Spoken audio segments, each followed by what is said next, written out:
Hey guys, welcome back to Two Shots of Rum. Hello. Okay. Wow. So, you guys don't know. Yeah, oh my god. Last time we started this episode about 10 minutes ago, we got an early alert, then we got a siren. Hung out with a lot of nice people. We'll talk about that later. Yeah. But on the other hand, if you're wondering who this beautiful girl that you can't recognize, I'm right here. It's me. Dun, da, da, da. Yeah, that's right. I had a little modeling gig today. So, if you guys don't know Adina Bridal, she is the best. She posted that she was looking for, you know, just someone to do their hair and makeup, take pictures of, film, get content. She wants to build her portfolio and get content to post. So obviously I offered, and obviously we're doing a collab to post each other and work together and help each other with editing and stuff. But she's the best. I am a walking advertisement. My wig looks amazing. My makeup looks great. It's chaval that it's not so light out today, so you can't like really see, but you guys will see on our Instagram and on Adina's Instagram, which we will link down below. You guys should definitely go follow. No, she's actually insane. Like, I'm looking at you and you just look gorgeous, but like natural. Like, it doesn't look like you're like wearing so much makeup or whatever. You just look like an enhanced like version. It's insane. It's actually insane. Your hair looks perfect. It's been hours and it's still it hasn't moved. Yeah. Like, I'm not just saying like you should go to her. Like, you actually should. No, like, I will like be going to her. Like, it's not normal. She's the best. Tali's and up she's next. So nice. Yeah, she's so cute. fun. Yeah. Loved hanging out with her. It literally just felt like I was like hanging out with my friend drinking coffee. Yeah, such good vibes. It was so fun. And Tali is up next week, hopefully. Yeah. Yeah, don't worry about it. But yeah, so that was so fun. I had a great time this morning, and now we're here filming. We got the siren out of the way. Hopefully, we're back. We're good after a while. How was your day today? It was good, chill. I had Zoom school. What? Like, actually, worst. what? No, I'm honestly happy. I hate driving to school, so if I can be in class, like, in my bed, like, so down. Yeah. But, like, it's just not as effective. Like, nothing to do about it. Anyone who, like, thinks Zoom, like, you could learn, like, you can't. Yeah. And yeah, I just did some things around the house. Oh my god. No. The fly! Does it live here? Oh, I got it! Oh my god, you got it. Don't. No, I don't. Rum, it's over there. No. Rum! No, it's not. It's too high. Okay, if it comes back, you're getting it. You're getting it. No, thank you. Yes, thank you. No, thank you. Yes, thank you. Yeah, so really chill. And like, yeah, I don't know. What about you? Well, I literally woke up, went to get my makeup done, and now we're filming. Literally so. Best day ever. Yeah, like, wake low-key. up, makeup and hair, film with me. Like, what? Yeah. Ow, Rum, you scratched me. Sorry. Oh, did my nails. Rum, let me see. Interesting. Anyways. Yeah. So, we have something really important to discuss. As we said, we're not a pop culture podcast, but sometimes, like, crazy enough things happen that we must discuss for our own well-being. The Secret Lives of Mormon Wives, it just, like, needs to be done. Yeah. Like, it's the elephant in the room, you know? It really and, is. like, we just have to talk about it. Yeah. If you guys don't care / don't want any spoilers, please skip this part of the episode. Yeah. Yeah. Wow. Maybe I'll put the marker in the description for when we finish talking about it. If, like, good idea. You're really against pop culture. Yeah. But if you, like, enjoy your life and you've watched this show, then I hope you'll want to hear our thoughts. Oh, my gosh. Such a crazy show. Jordan. I'm still way more annoyed at Dakota. Jordan is so much worse. I'm sorry. No, he's not. He was cheated on. He has a right to be upset. Okay, but first of all, he was cheated on because he sucks. I'm not saying that she did what was right. You're no. No, wait. Let me say my thoughts. Got passionate. I'm not saying that she was right. What Jessie did was wrong, 100%.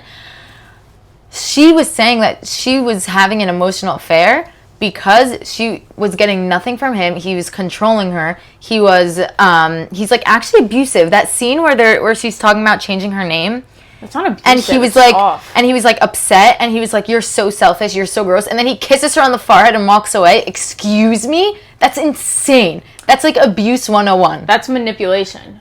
No, that's like mental abuse. Okay. That's crazy. I think it's horrible and disgusting, but I don't think, like, Dakota has no reason to act the way he's acting, and he, like, kind of does a tiny bit. Like, do you know what I mean? No. I think Dakota did worse stuff and has no warranty and disgusting things. He's just, like, Jordan's just a mean guy. He's abusive. He's actually psycho. Dakota's just like a classic, like, player who, like, can't keep it in his pants, and, like, he's obviously only doing these things because Taylor keeps reacting like an actual psychopath.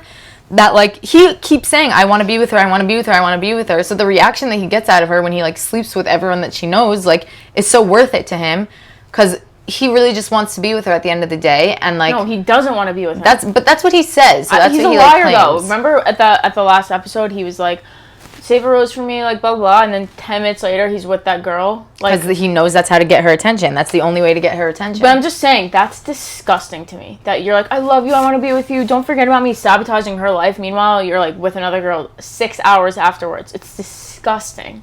I don't know. Jordan just gets under my skin. Okay, I hate both of them. It doesn't really Who's matter. your favorites? Of the girls? Yeah.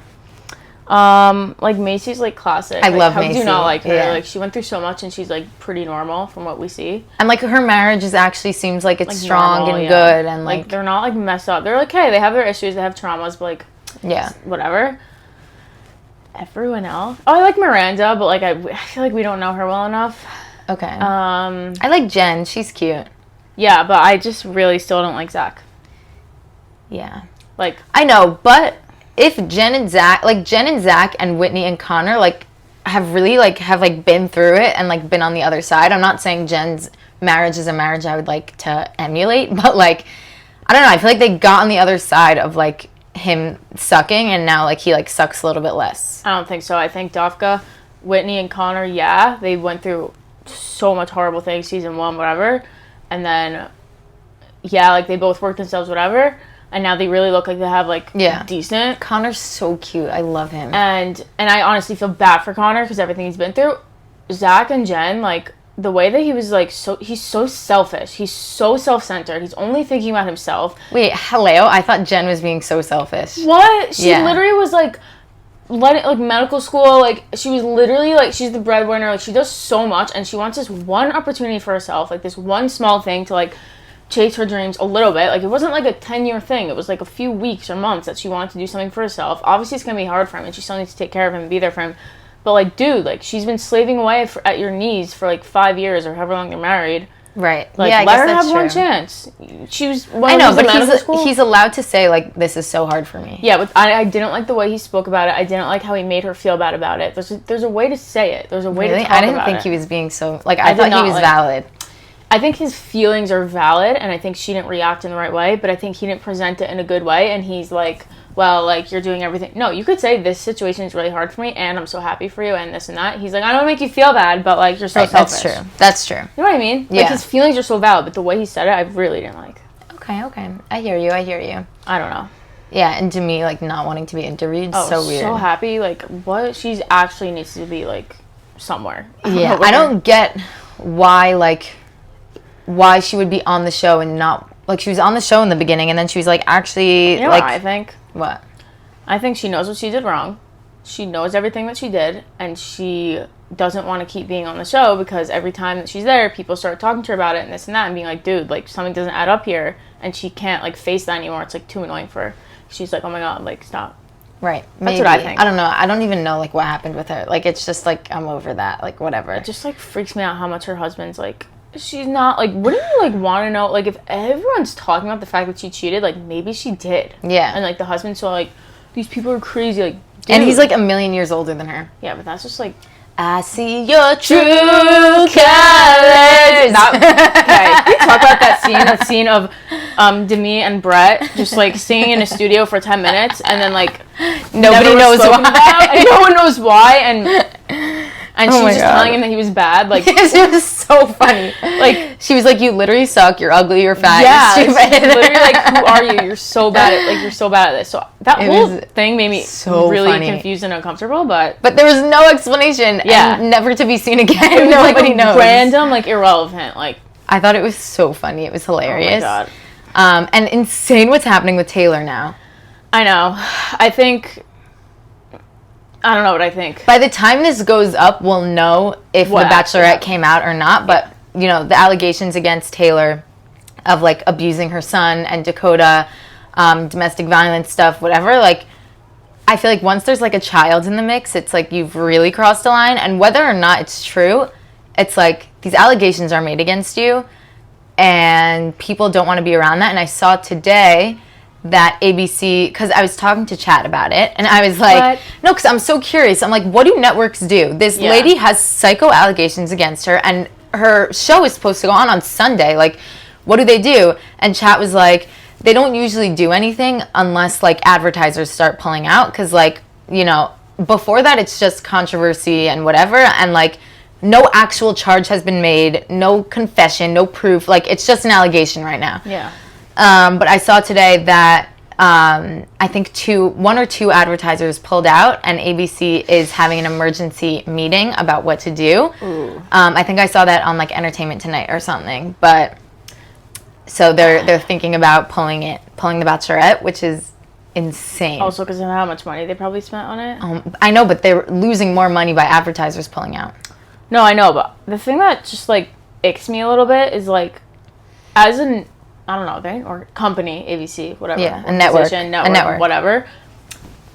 You know that she had the domestic violence thing, like, before, like, in season 1 when she had that, like, small, like, thing where the police came. You know that. But that's different. That's, like, I'm saying, not that wasn't bad, but that was already 3 years ago. Doesn't matter. I'm just saying people having a past is different than allegations coming out right now. Obviously, but I just think the fact that they chose her to begin with, and the fact that they're like, oh, like, you had a domestic violence charge against you once. I don't care how minor it was or not minor. Don't go near that person. Don't go near her. Don't. I know, but their job is to get good television, and she gets good television. I don't think, like, okay, everybody makes mistakes, but, like, so, like, okay, listen, I obviously agree with you in an emotional, conversational way, but in terms of the goal of The Bachelorette, and they're just trying to get people to watch their show, so getting this crazy person is obviously going to get views because she's a psychopath, but now it's like, now you cross the line, and, like, I'm so curious. I'm really curious what's going to happen. I really don't know. I don't know, like, for me, maybe just the idea of this whole thing, like, it just grosses me out that, like, you're like, oh, like, you have this domestic charge against you, and, like, you're messed up. Like, cool. Like, let's get you. Like, and it's only about the views. It's nothing moral about it. It's just, like, 100%. I agree with you. Yeah, I agree with you. But that's, like, a whole other conversation. But just in terms of, like, at the end of the day, they're a business. So once their business is being hurt, now it's time to reconsider. Should we take it off or should we not? And yeah, let us know down below what happens. Because by the time this uploads, we're gonna know. Yeah. But right now, like, that's literally, and I'm really not, like, such a pop culture gal, like, up whatever, but I'm so invested in this, and I'm so curious what's going to happen. It's so crazy. Like, watching that scene where she was talking to Miranda on the phone, and she's, like, pacing like a psychopath, like, around her house, and, like, how long did you know, and Shania, and whatever. A literal crazy person. It was actually scary to watch, and, like, the cameraman, like, chasing. I can't. It's so, like, she's a crazy person. No, there's something really wrong with her. And people are really hating her. Like, it's so crazy. There's something really wrong with her. She should not, she should be, like, somewhere that isn't on TV right now. Like, she really needs serious help. So, like. Yeah. Oh, my gosh. Yeah. So we wonder what's going to happen with that. So curious. Best and worst show ever. Our mom pretends like she hates the show, but she's literally obsessed with it. Yeah, because all she does is talk about it. But, yeah, that's really just so crazy. I know. Wow, I'm so curious. Same. I feel like they're still going to do it because, like, they need it. Fine, so I'll say they won't do it. No, say what you think. No, I'll do it, like, so we could make a bet. I don't know. I just feel like they'll be like, oh, like they'll have a meeting to, like, show that they care. Like, oh, my God, like, whatever. And then they'll be like, okay, like, because, like, they can't lose that much money. I don't know. Maybe they could. They're such a big, like, company. Yeah, I don't actually know if they could. Don't know their finances. But, like, I don't know. I just have this feeling that they're going to do it anyways, but, like, have a meeting to show that they care, like, about this situation. I don't know. Right. Should we jump into That's So Israel? Yes. Do you want to tell the story that literally just happened to us right before we were filming? As we said, we sat down to start filming. We literally turned on the camera, did everything, started talking. Boom, alert. Honestly, kudos to them. A few minutes later, siren. Yeah, it was perfect. Like, it wasn't 20 minutes, or whatever. And it wasn't fake. Like, we got the got the siren. Yeah. And then, so we go down to the mamad. It's, like, the public one. And it's, like, the usual. It's the neighbors. No big deal. They're talking to us. Hi, what's up? How's it going? Whatever. Then, this, like, hairdresser guy comes down with, like, all of his clients, like, and, like, the hair, like, tins and, like, the it was so funny. And, like, whatever. And he becomes the Ramatkal of the whole entire Israeli army intelligence unit. This hairdresser. From Netanya, by the way. He's really cute. Name is Osher. Yeah. If anyone wants to know. He's drinking his iced coffee. Yeah, so he comes down. He, like, does he work here? I mean, I guess there's a hair salon right here. Okay, so he clearly works here. He comes down. Obviously, everyone's just standing on his phone. He is talking so loudly, okay, about everything that he knows about the situation. He's explained to everyone, what was it, 10 minutes? About how the rockets are shot and from where. And the Iron Dome and the guy who the Iron Dome to different areas because the Mizrach and the North and, like... And when it's Iran, it's coming from the North. And when it's Gaza, it's this. And Lebanon, that. And, like... It was so funny. The he was like, types of bombs. Yeah, and the guy, like this 18-year-old made this invention and this, and they sit and they watch it, send the Hatra'ah, and then they send the Iron Dome because of that, and then that reason. He literally became the head of the entire army, and then this guy afterwards, so he left, and he was sitting after there with like 2 minutes. Iced coffee. He's like, after 2 minutes he left, and he's like, bye guys. It was and so then funny. The guys afterwards were, one of the guys was like, everything he was saying, like any normal, like just person would know about. Like, I could just look that up on Google. Like, it's not that impressive. Because the guy was like, wow, like, it's amazing. And this guy's like, yeah, like, it's not actually impressive, whatever. It was just so funny. Like, everyone knows everything. Everyone knows why this is happening. Everyone knows what type of, he's like, from Russia and China, they have this one and we can't get to. That we can't get to, yeah. Like, this whole thing, I'm like, you're a hairdresser. Like, cut my hair. Like, I know, but it's literally so like everyone funny. like becomes like, well, my cousin's friend was in like the Pikuda Oref and like they know. Like, it's so funny. Yeah. My grandfather actually made the Medina, so like I know like why. invented the Iron Dome. Yeah, so like I know why now. It's just like so funny, and he was talking so loudly, like inside voice, please. I feel like they didn't teach that here. Inside voice. They don't. They really. But it was really funny and entertaining, and it was so funny, and just only something that happens in Israel when you all meet in a miklat. And everyone's hanging out, and then the Osher, the hairdresser, comes like, down. Dude, I know what's happening. I know why. And we're like, and like this random like gay guy, like totally. Like, he was gay, by the way. Yeah. It was really funny. Okay, our next one. Nahum Ambolon, 60, his age, was supposed to retire, but then the war broke out, and he said, "As long as there is war, I'm not going home." Wait, this is the guy in Mada? Yeah, he works in Mada. Yeah. Sorry. Yeah, he works in Mada. They told him he needs to retire, but he refused. He has been a paramedic for 30 years. On the day the war broke out, he was supposed to retire. He looked at his wife and said, "I can't sit at home while people need me." Since then, he has been working double shifts. He leaves home at 3 a.m. and returns around 10 p.m. He treats the wounded, comforts terrified children, hugs families whose worlds have collapsed. He continues to, be on Mada. "My soul doesn't allow me to stop," he says. "When you see a 5-year-old child who survived the nightmare and you're the only one who can help him, you don't ask questions, you simply act. Sometimes it is precisely the people who don't seek the spotlight who change everything." Yeah. Go Nahum. Yeah. Literally go Nahum. Insane. Yeah, that's so cute and like so Israeli of just like, obviously I'm not retiring. Like, obviously. It's like not a question. It's like, duh. Like, obviously I'm taking a double shift right now. Like, I'm not leaving my people. Like, it's like so obvious. I love it. Like, it's so it's cute. not. Like, it's so dude, cute. retire. You're 60. Like, and like, I wouldn't even want Gilad to be out from like 3 a.m. to 10 p.m. I'd be like, get home now. Yeah, like, what are you so doing? Sweet. It's so cute. I love those stories. So go Nahum. We love you. You're amazing. Supporting you. Yeah, mamash. A woman arrives back to her car, which she left dirty, and is now totally clean with a small note attached. You received a clean car. Now it's your turn to be nice to another stranger. I actually feel like that's so not Israeli. I would never imagine that, like, happening here. No, like, low-key is, though. It's, like, those type of stuff that, like, it isn't, but then, like, when we're in war, it, like, is. Right. I guess that's true. Also, it's, like, the random stuff. Like, yeah, they're going to cut you in line and scream at you, but, like, they'll clean your car, like, for no reason. Right. I feel like it is kind of, like, that vibe of, like, do you know what I mean? Yeah, no, that's true. Like, me and you, like, love you so much, and we'll do a random favor that you didn't ask for that's, like, really meaningful and nice. Right. I don't know. It's like I saw an Instagram post, like, years ago that was, like, I love my sibling. Like, you can't ever have my charger, but obviously I'll give you my kidney. Yeah. Like, that's Israel. That's, wow. We don't have to do the post that segment somewhere? anymore. Like, where do we put that? Literally, that my is gosh. Israel. That is the Jewish people, like, at its core in our land. It's like, I hate you. I'm not giving you your charger. You're disgusting. Yeah. And, like, here's my kidney that I pulled out myself, and now I'm dying. Yeah. No, oh my gosh. Totally. Yeah. Wow. Okay, should we do some advice? Yeah. Alrighty. Here to help you guys, as always. As we said in the last episode, it is our, duty to... As your older sister.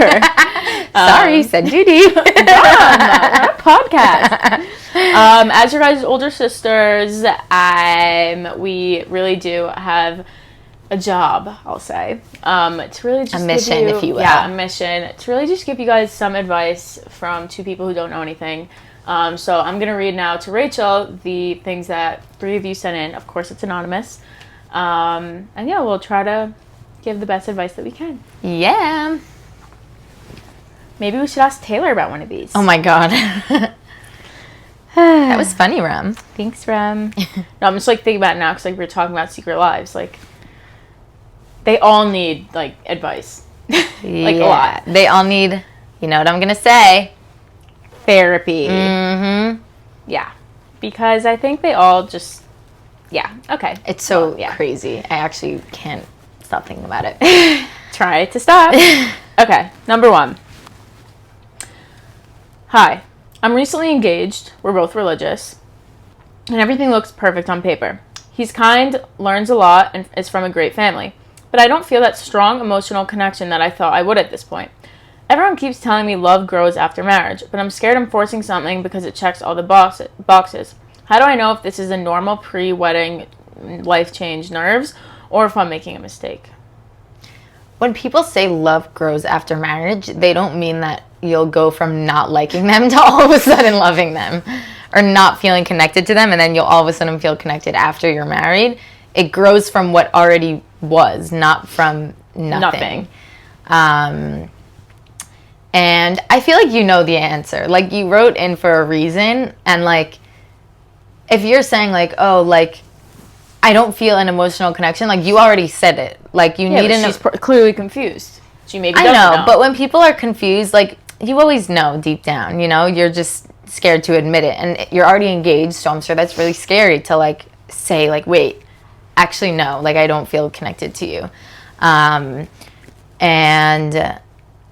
yeah, that's really scary. I think, like, you need to listen to your gut, and, like, it's not worth it to go through with a marriage just because, like, you didn't want to, like, bother people. You know what I'm saying? But I think you know, and like you're saying, I don't have an emotional connection. You need an emotional connection with your spouse. So I'll add to that, though. She does say, I don't feel that strong emotional connection I thought I would.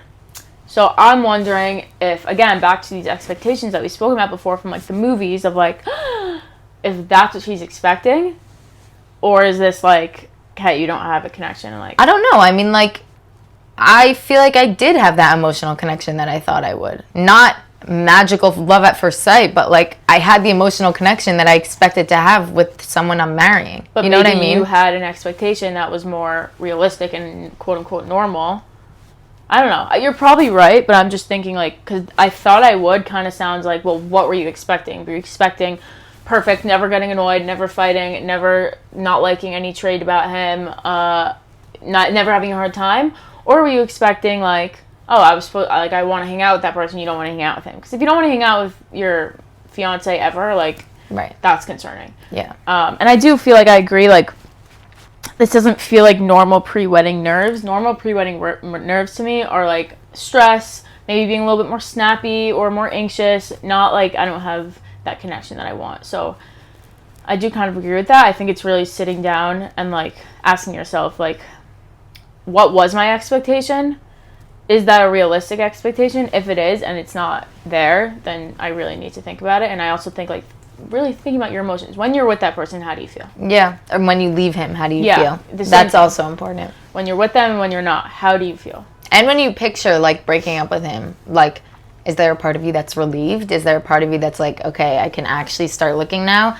Even though, yes, when you think about it, you will feel scared, but like under that, is there feelings of like, like, okay, Small relief, yeah. Mm-hmm. Also, the whole like broken engagement's better than divorce. I hate to say it, but it's true. You know, you'd rather end it now.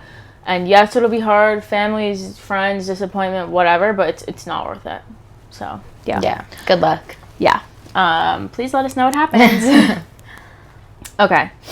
I've been dating a guy for a while, and we're talking about engagement, but I feel like I'm always the one bringing up deeper conversations about the future, emotional needs, even things like how we'll handle conflict in the future. He's a great person, but a little bit more passive. As a religious woman who wants a strong, emotionally connected marriage, should I be worried, or is this something that can grow or change over time? What do you think? So I think it sounds like it's probably his personality. Like, again, like maybe not, but if he's not like running away every time you bring up like, hey, look, can we talk about like our future? And then if he like sits down and talks about it and he's like, yeah, sure. And like, what? No, I thought I heard a vibration. Sorry. Sorry about that. Continue. Yeah, like I think if you try to talk to him and you're like, hey, let's talk about the future, and then he's like, yeah, sure, and like you guys sit down and talk and blah blah blah, he might just not be that type of person that's like chasing and what's the word? Like initiating things, which is something that I think can totally be worked on in my opinion. But if it's like his personality is just a little bit more quiet and like whatever, and you don't like that, I think that's also different. But then also the last thing is that if you're bringing it up and he's like trying to run away from it and doesn't want to talk about it, or doesn't want to talk about the future, or is like uncomfortable with it, then there's something there. Right, that's two different things. Yeah, I totally agree. Yeah, I totally agree with you. I think like, you know, it's okay to say like, hey, I don't want to feel like I'm the only one bringing this up. Do you actually want this? It's important to you. Yeah, like, how are you feeling about this? You know, that's different than like, oh, he's totally not interested at all. He's scared. He has commitment issues. And it doesn't sound like you don't have a connection with him otherwise. So, yeah. like, I feel like this sounds like it's something that can be worked on. Obviously, like, I don't actually know. But, yeah, it sounds like it's just you need a little bit of a realignment with the two of you. Yeah. Yeah, I also think it's okay to be scared, but then communicate that. Yeah. Say, hey, I'm feeling a little nervous about this. Like, I'm having a hard time with it. Like, I want to talk to you about it. That's okay. Yeah. You know? So I think he should communicate to her these things. Okay. Last one. I got married a few months ago, and I feel guilty even saying this, but marriage hasn't felt as magical as I expected. I love my husband, but adjusting to living together, expectations, and the emotional side of the relationship has been harder than I thought. Everyone around me makes it seem like this stage should be perfect. Is it normal to feel this way in the beginning, and how do you build that deeper connection over time? Oh. Yeah, I think that is normal. Like, everyone has different adjustments in the beginning. For some people, it's harder than others. For some couples, it's harder than others. Like, every couple has to work on different things, and sometimes in the beginning, it's harder for others, sometimes not, and I think that's totally fine. Like, I do, you know, I feel like not to like turn it on to me, but I feel like I had the opposite experience of like, everyone was like, it's going to be so hard, it's going to be horrible, like the first whatever, it's an adjustment, it's whatever, and like it was literally the easy, like any of our struggles that like we have has nothing to do with the fact that we live together, you know what I'm saying? Like living together is like the easiest, best, most like, because my expectation was like, oh my god, it's going to be horrible because everyone's telling me it's going to be horrible, and like it's so not. It like makes our life so much easier. It's so fun. We have the best time. And so I think it's okay to go in with different expectations. Like, your expectation was clearly like it's going to be so easy. And so then maybe you're just having like different normal people struggles and you're like, oh my god, like this is horrible. But like, I think it's fine. It's not like, doesn't sound like you're saying I'm questioning my marriage. It's just like, oh, this is harder than I thought it was going to be. Like, yeah, that's okay. She sounds like she's No, I feel like it sounds like she does feel good. She's just worried about like, oh, I thought it was going to be easier. That doesn't mean you feel bad in your relationship. Yeah, that's true. That's true. So it's like, it sounds like you feel good. So you just have to work on things. That's all. Yeah. That's what I mean. Not like, you know what I mean? Yeah, yeah. No, I think it's true. I think that's very normal. I totally agree. I don't think there's a right or wrong, like, way to have the beginning of your marriage. Everyone's different. Some people, so hard the first 6 months. Some people say the first year. Some people say the first year is easy and then it gets hard. Everyone's different. I think it also depends on, like, life circumstances. Like, you know, for me, the first year was easy because, I don't know, for me it was just good and easy, and I don't know why. And then things started getting more stressful because then Ezra went into Keva and the war, and that became a very stressful life situation, and you know what I mean? So I think it's a lot of factors, and I think adjusting to living with someone new is totally okay, and to think it's like a little hard to like adjust to that is totally okay and normal. And again, I agree with that. I think keeping an open line of communication, keeping the dialogue open, and say, hey, like, this is hard for me, the whole like chore situation and figuring out how we're doing it. Like, let's talk about it. Like, if you're talking about everything openly and honestly, like in a kind and thoughtful way, then like you'll be fine. Yeah, we're so smart. We really are. I know, right? Marriage is the best. Okay, guys. So that's it. Thanks for listening. Yeah, we'll link Adina's amazing account and all of her information down below. Highly recommend, because, I mean, look how gorgeous Rachel looks. And yeah, thank you so much for listening. Hopefully there won't be any other interruptions in the future. And yeah, love you guys. Bye. Bye.